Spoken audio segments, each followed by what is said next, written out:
Hello, what's up guys? Yan, melt na yung ice ng pier nila dito. Yan, may ice pa rin yung iba. Pero patunaw na yan. Sa taas na lang. Yan siya. Like to. Yep. Yan. Papuntang ano na to dito. Papuntang connection na siya. Papuntang Amerika. Itong ilog na to.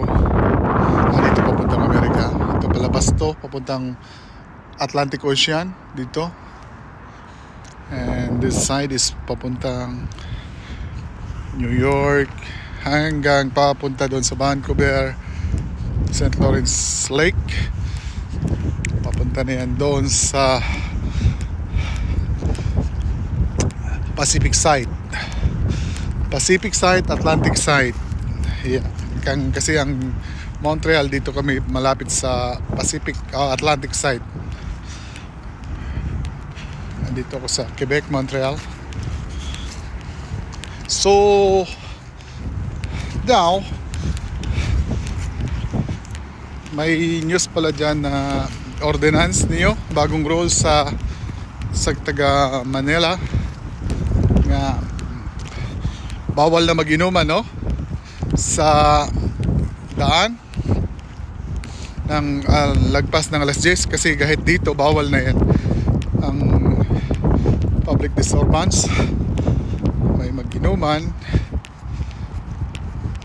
mag-inuman sa mostly mga Asia, Pilipino na iba din.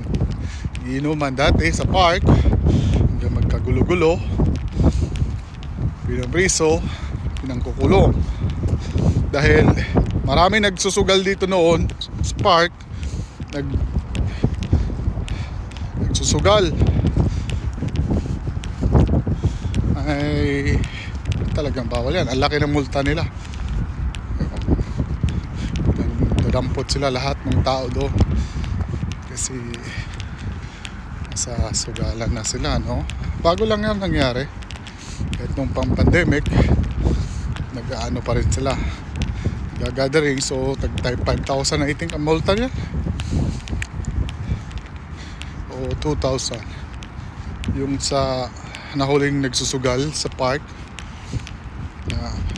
Marami yun mga Pilipino, may sugal pala yon, may abutan ng pera kaya